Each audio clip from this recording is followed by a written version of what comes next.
சென்னையில் வாக்காளர்களுக்கு booth slip வழங்கும் பணிகளை மாவட்ட தேர்தல் அதிகாரி ராதாகிருஷ்ணன் ஆய்வு செய்தார்.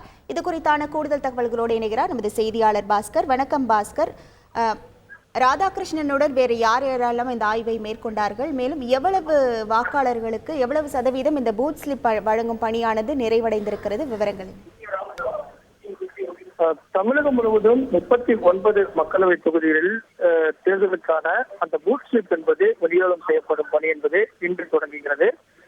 சென்னையில தேர்தல் நடத்தும் அதிகாரியான சென்னை மாநகராட்சியுடைய ஆணையரான ராதாகிருஷ்ணன் பூத் ஸ்லிப் வழங்கும் பணியை ஆய்வு செய்திருக்கிறார்.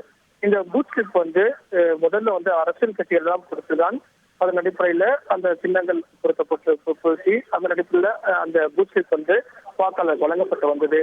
அதில் நிறைய குளறுபடிகள் இருந்ததன் காரணமாக தேர்தல் ஆணையத்தில் பூத் ஸ்லிப் வழங்கும் அரசியல் கட்சிகள் பூத் ஸ்லிப் வழங்கக்கூடாது என்பதை திட்டவட்டமாக அறிவித்திருந்தார்கள். இதன் அடிப்படையில் தான் தேர்தல் ஆணையமே தற்போது பூத் ஸ்லிப் வழங்கும் பணியை மேற்கொண்டு வருகிறது. அதன் அடிப்படையில் தான் சென்னையில இந்த பணி என்பது தற்போது தொடங்கி இருக்கிறது. பூத் ஸ்லிப்ல என்னென்ன தகவல்கள் இடம்பெற்றிருக்கும் என்றால், வாக்குப்பதிவு நடைபெறக்கூடிய 19ஆம் தேதி அது குறிப்பிடப்பட்டிருக்கும்.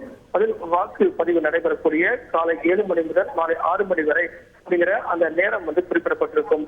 அதே போல இந்த பூத் ஸ்லிப்ல எந்த சட்டமன்ற தொகுதி, வாக்காளருடைய பெயர், பாலினம், வாக்காளருடைய அடையாள அட்டை எண் உள்ளிட்ட தகவல்கள் இடம்பெற்றிருக்கும்.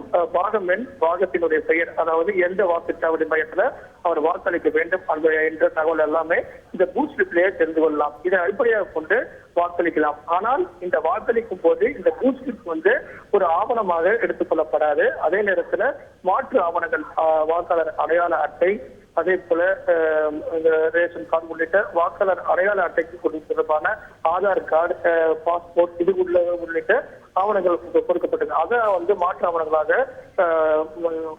வாக்களிப்பதற்குண்டான ஆவணமாக பயன்படுத்திக் கொள்ளலாம். இந்த பூத் ஸ்லிப் பயன்படுத்தி வாக்களிக்க முடியாது. வாக்குச்சாவடி மையத்துக்கு பூத் ஸ்லிப் மட்டும் எடுத்து சென்றால் வாக்களிக்க இயலாது. வாக்காளர் பட்டியலில் பெயர் இருந்து மாற்று ஆவணமாக வாக்காளர் அடையாள அட்டை இல்லை என்றால் ஆதார் கார்டு, பாஸ்போர்ட், மத்திய மாநில அரசுகள் வழங்கக்கூடிய அடையாள அட்டை, இதையெல்லாம் பயன்படுத்தி வாக்களிப்பதற்குண்டான வாய்ப்புகள் இருக்கிறது. ஆனால் பூத் ஸ்லிப் ஒரு தகவலுக்காக ஒரு வாக்காளர் எப்படி வாக்களிக்க வேண்டும், எங்கு சென்று வாக்களிக்க வேண்டும், எந்த நேரத்தில் வாக்களிப்பதற்குண்டான வாய்ப்புகள் இருக்கிறது என்பதையெல்லாம் அடங்கியதான் இது ஒரு தகவலுக்காக ஒரு கொடுக்கப்படுகிற பூத் ஸ்லிப் என்பது தேர்தல் ஆணையத்தால் இன்று முதல் வழங்கப்படும் என்பது தொடங்கப்பட்டுள்ளது. உங்கள் முழு விவரங்களுக்கு நன்றி பாஸ்கர்.